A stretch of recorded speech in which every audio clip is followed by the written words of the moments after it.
Welcome back to the Vienna Vibe. My name is Drew Edgar, and with me today we have Seth Colvin. Hello. Hello, Seth. How's Seth? I'm doing pretty well. How are you doing, Drew? Oh, I'm doing fantastic. Thank you.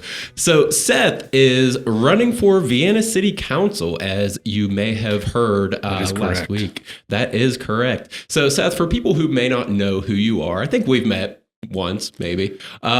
You want to introduce yourself? We've Tell met a little several bit about times. It hurts my feelings you don't remember. Was it more than once? I remember a few minutes ago. I think this is all. So, who is Seth? Who are you? You want to introduce yourself for the people watching who may not know who you are? Oh, I really don't. Talking about myself is my least favorite thing to do. You say, oh, hey, who are you? Who are you as a person deep down in your soul? I don't know. I mean... But that's we're really just trying to uncover. This is actually like a secret psych session. This is therapy, so we need to figure out who you are deep down as a person. So these tricks work on people a lot. I don't know, but we're gonna find out. Earliest childhood memory. No. So where are you from? So you're a recent migrant to Vienna, right? To yes, legally though. Legally though, yeah. So what's your story? Where are you from? How'd you end up here? So I grew up in Fairmont, West Virginia, until I was about third grade. Went to Hurricane, moved to Hurricane with my mother, and graduated from high school there. After high school, went on to West Virginia University, got a mechanical engineering degree there. I interned at Consol Energy while in college, so I was a coal miner from the age of 18. Nice. I had 19. Right. Interned there for a couple of years.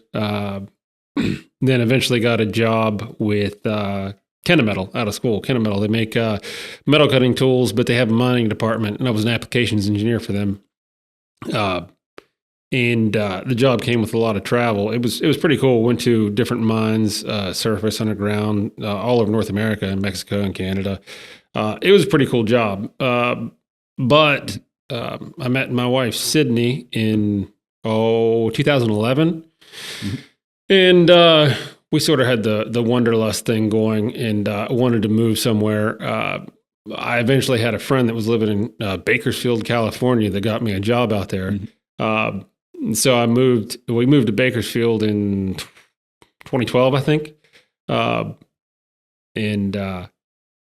we lived out there for about 3 years. And it was a great experience. But we got married in 2015. And you start to settle down after a while. Right. And so we wanted to move closer to home. Now, right.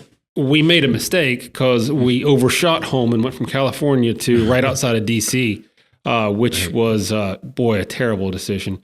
I mean, it's fine. We lived in Silver Spring, Maryland, outside of D.C. Right.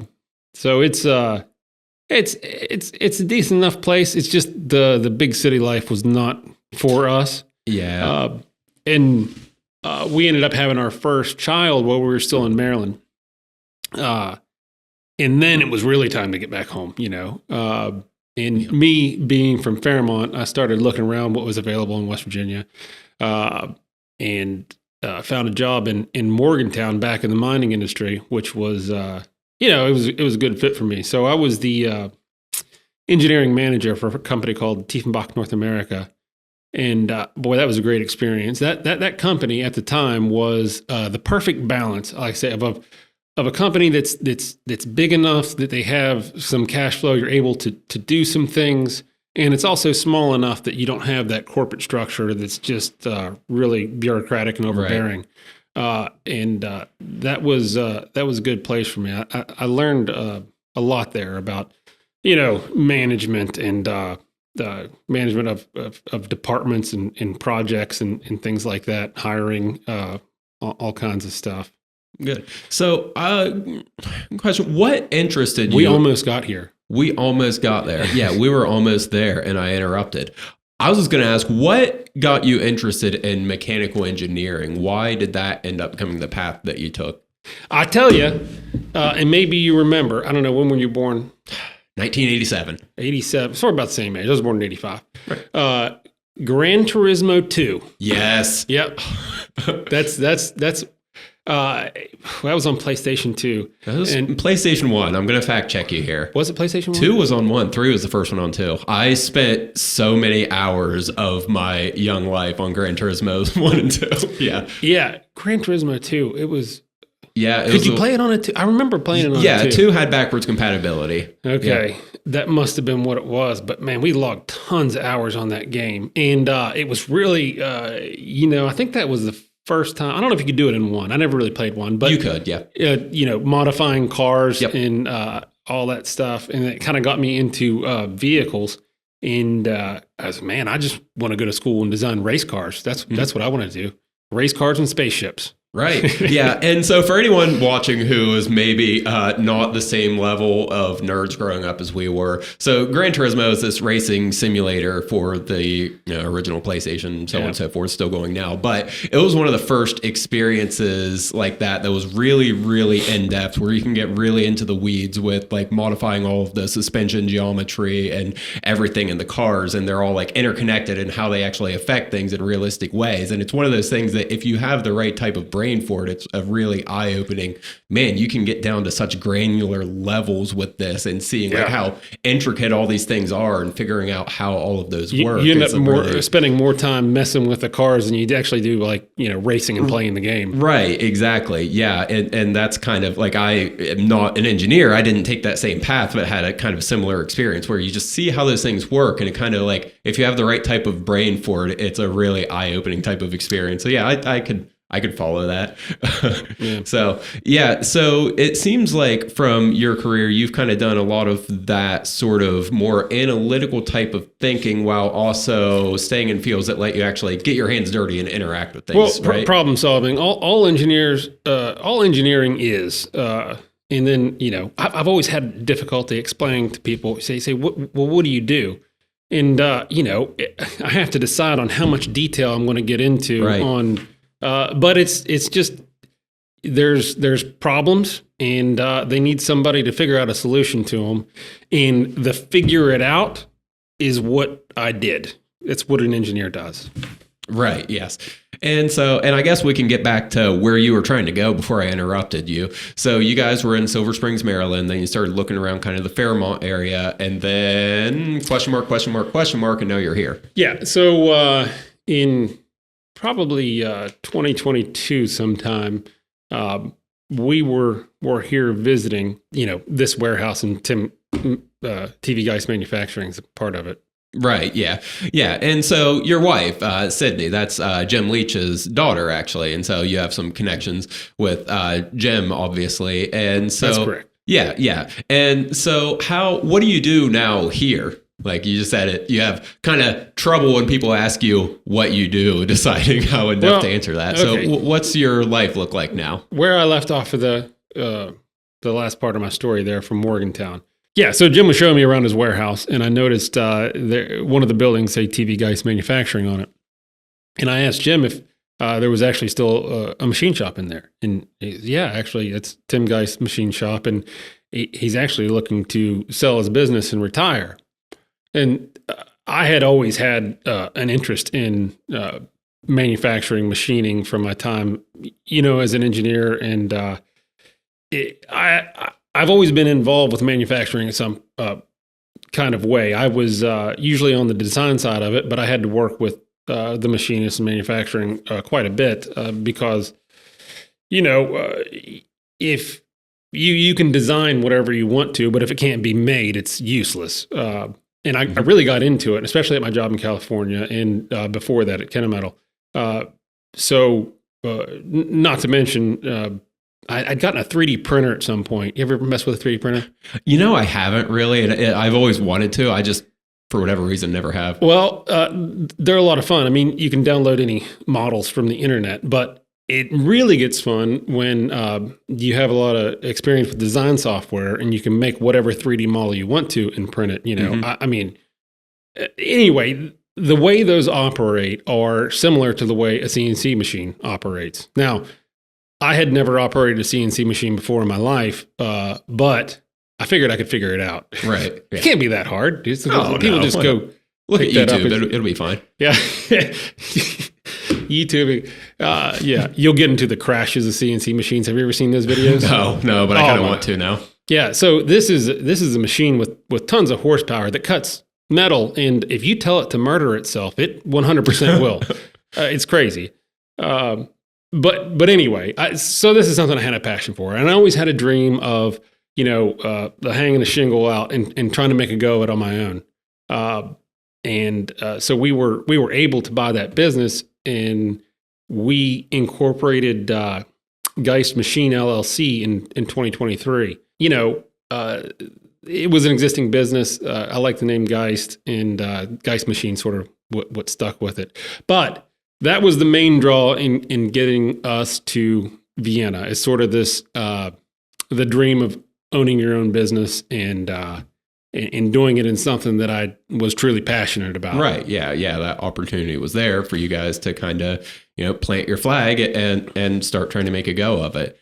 And so you've got that going on, and then you've got 3 kids now? There's 2 of them. You have 2 kids now. I've been advocating for 3, but I'm trying to help you. I'm trying to will it into existence. So yeah. The more the merrier. So you have the whole family life going on. Obviously, as a small business owner, you stay pretty busy. Mm-hmm. What made you decide to run for council? So the reason I want to run for council is, it's kind of a long story. When we had kids, and I guess I'd never really considered it up to that point, but once you're responsible for shaping and developing this human, you have to decide what you're going to shape and develop them with. I mean, what's your values? I mean, what do you believe? And it made me look inwards at myself, hard. Like, what do I believe? What's my values? Where do they come from? And why? And one of the things I ended up getting into was I started to get a lot more involved in politics, as I'm sure many people do as they get into their 30s. Right. Yeah. Okay. Yeah. That seems to be the time for it. Yes, it really does. But getting involved or listening to whatever podcasts are out there, the news, it's federal, national stuff, and it really doesn't matter. And it's actually getting into arguments with Jim is that it's actually getting into arguments with Jim because he's been on council for 2 terms now? 2 terms, yep. Yeah. Where he's basically calling me out on you just going to sit there and complain about stuff at a national level. I mean, why wouldn't you do something about it? Why wouldn't you? And I think he's right. And going back to who you are and what you want to teach your kids to be is. So I want to be a member of the community, and I want to be involved in shaping the community. And I think it's an important thing to do. And so let me ask you this. You've obviously traveled. You've lived several different places. What's been your experience in Vienna as opposed to them? Like, what is making you want to stay here? What about this area draws you here and makes you want to get involved in it in that way? So the truth is that I feel like there's not a ton to do in Vienna for people like us. Okay, so coming from Morgantown, it seems like there's always activities or things you can do outside. And I think Vienna is really lacking in stuff like that. Like, we don't have a rail trail. I mean, just having a rail trail is really, really nice. You ever walk down River Road? I think so. Maybe. How awesome would a walking path on River Road be? That'd be sweet. Yeah, it'd be great. I have yet to drive down Grand Central and not see someone jogging down the sidewalk, which is, I mean, it's fine, but it's not great. You got to stop at every intersection. It's terrible. Right. As opposed to go to Marietta or wherever, and they have that nice trail all along the river, like from one end of the town to the other. Yeah, exactly. I don't know. What were we talking about?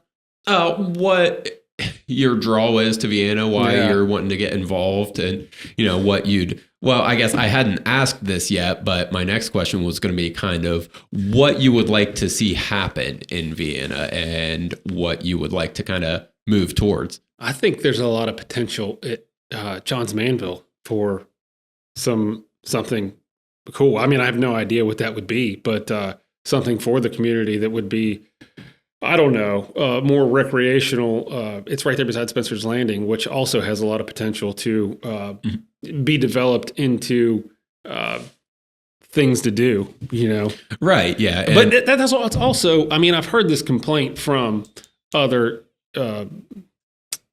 young families in the area too. I mean, that's who I meet. We engage with people at school, at the kids' school, and they kind of have sort of the same problems. I mean, I'm sure people who have left town for Marietta or Belpre or just Williamstown, even any bigger places. Yeah. There's been this trend of an exodus of younger families, people around our age, that will end up just uprooting and going somewhere else. That's been a consistent thing for a little while now in the Valley. Yeah. And you brought up the availability of housing as well, right? Yes. Yeah. That was an issue for you. Oh, absolutely. Yeah. Like we bought our house in Parkersburg in 2017. Ideally, it would have been in Vienna. There just wasn't anything available that would have worked for us at that time. And I know you guys recently purchased a house, and I know I've just caught this secondhand, but it seemed like it was a pretty big ordeal finding a place that worked for your family as well. Yeah. Actually, it really was. Really? Okay. Well, I lied. Yeah. Well, I think we just got lucky. I mean, it was just finding the right thing at the right time is what it was. Yeah, that's kind of what it always seems to come down to. I mean, there for a while looking for houses, that it seemed like the second something will go up, it would be gone. Yeah, you had to be ready, like right there, ready to write your down payment check. Yeah, yeah, especially in Vienna. I mean, really, a lot of this area, any of the kind of nicer places, just instantly vanish. But yeah, that's true. I mean, that's one thing. I don't know if it's relevant, but it's something I have noticed about the area is, especially with a fresh perspective, is that there's really not a lot of new home construction around. Everything. I mean, when I was looking for houses, the newest ones were maybe from the 80s. You might run into one in the 90s at the very newest. Yeah, and that's something that Jim had mentioned as well when we were talking last week about putting these incentives in place to, I don't know what that would look like. Yeah. I'm not running for office, so I don't need to know, but to create these opportunities. I am running for office, and I got to tell you, I've interviewed people, and I tell you who I didn't hire is somebody who came in, never had a job before, and then told me how they were going to be the best at this job and they knew everything that was going on. But they're lying to you.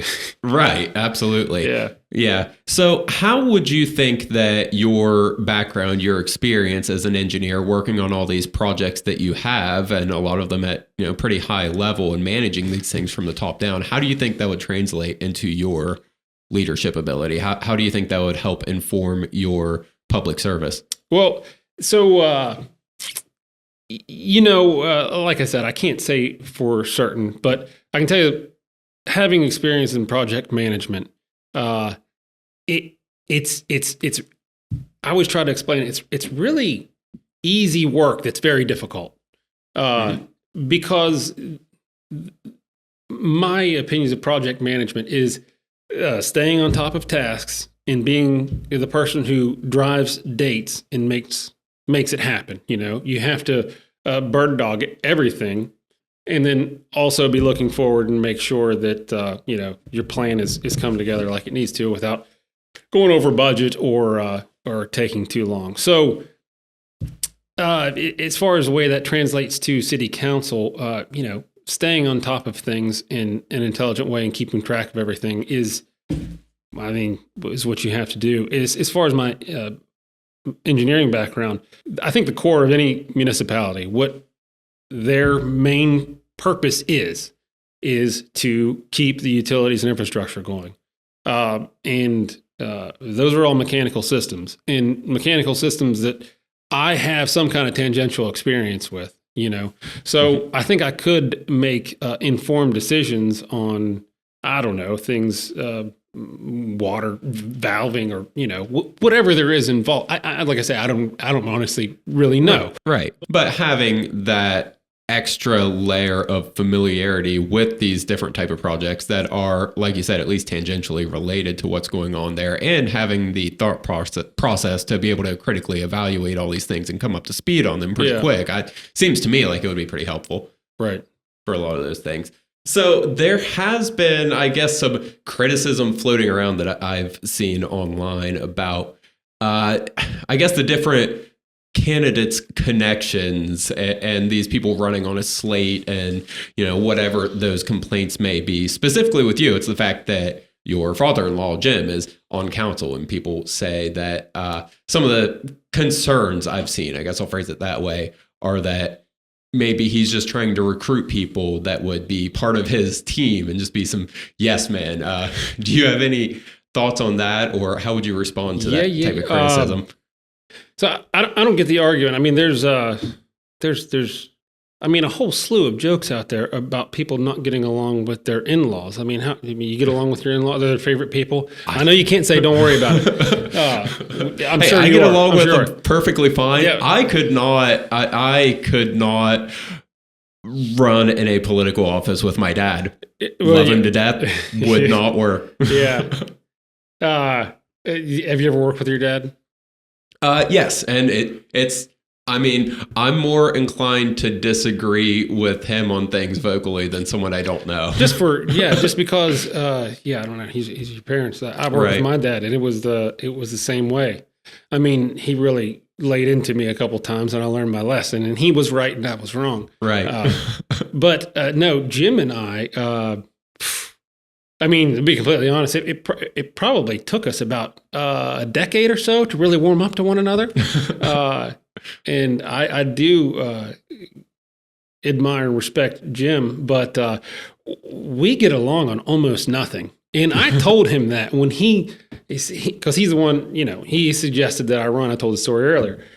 I told him that, you should really be careful what you ask for because there's a good chance that I'm not going to agree with you on a lot of things. Right. Yeah. Right. Yeah. And personally, I think that's healthy. And you have talked yourself about all these different project management skills that you have. And in that, I would imagine, I guess I'll form this as a question. Do you have some experience working with people who may not see things your way? And everyone I've ever worked with has been a delight, and I've never got an argument with a single person. Exactly. Yeah, Thank you. So that's obviously that's the case, that you have to work with people that you may or may not get along with. And I tell you, being a manager will teach you that quicker than anything else. So, some people, their whole goal in life is to really just kind of buck the system and give you a hard time in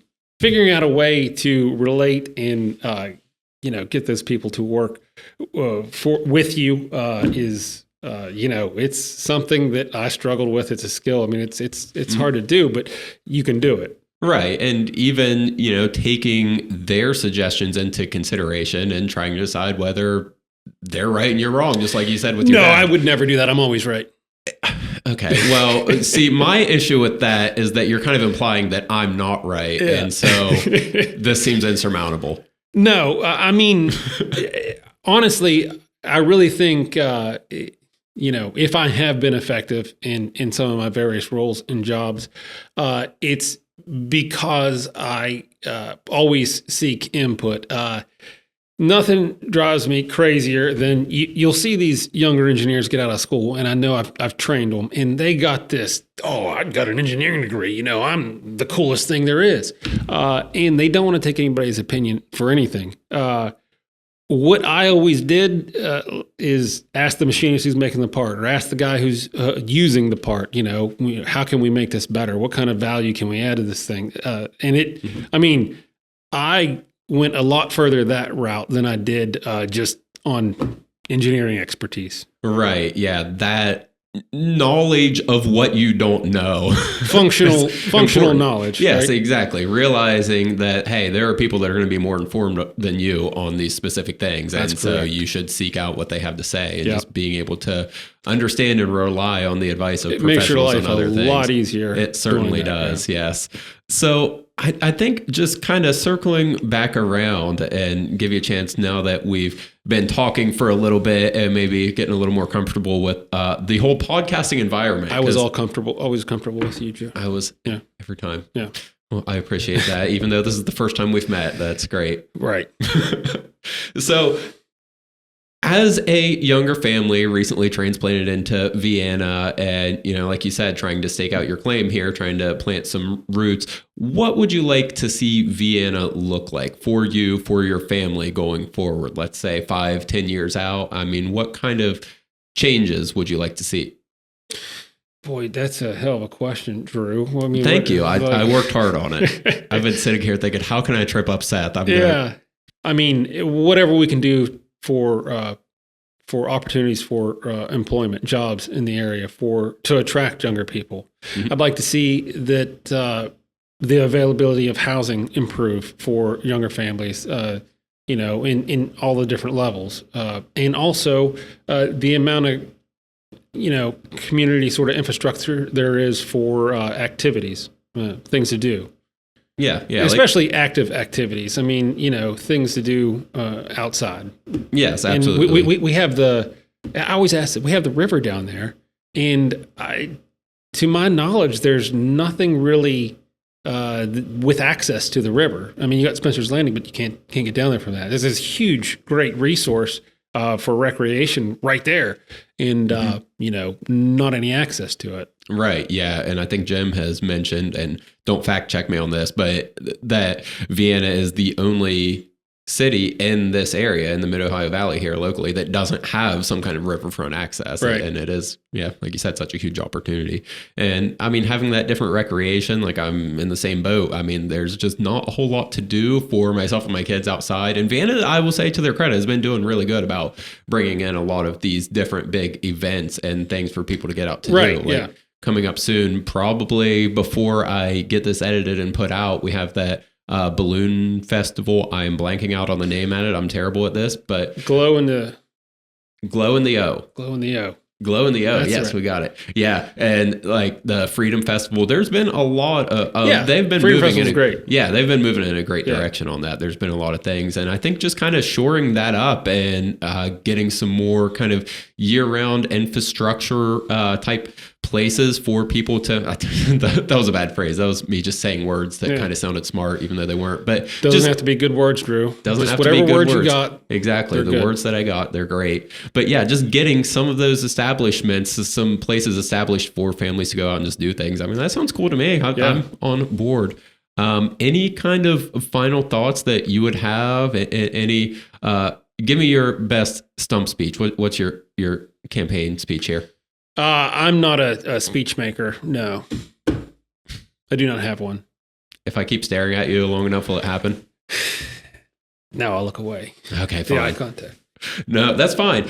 So you are running for Vienna City Council. We covered all the stump speech stuff. I mean, we did. Yes, we did. This was just a quick. Let me recap everything that we said. Exactly. That'll be my Thank you.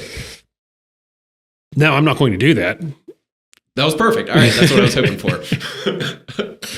So yeah, I genuinely, I think this has been really informative and helpful. So yeah, I appreciate your time. If you have any kind of final thoughts, I'll let you go for it. If not, we can just stare at each other again for a little bit. And I mean, I don't have a speech, Drew. What do you want me to say here? I was hoping some sort of speech would have formulated. No. You've been working with Jim too long. He's got words to spare. I mean, we can go write something real quick and I'll come back. Okay, let's do that. The execution will be terrible, though. No, that's fine. We'll do it in real time. I'm just going to let however long pass on camera while you're writing it. Mm-hmm. No, really. So, I appreciate it. I'd say, thanks for being here. Thanks, everyone, for watching. Thanks for having me, Drew. Great. Thanks for having me, Seth. It was great meeting you again for the first time. Yeah, don't point at me. All All right, buddy. All right, thanks.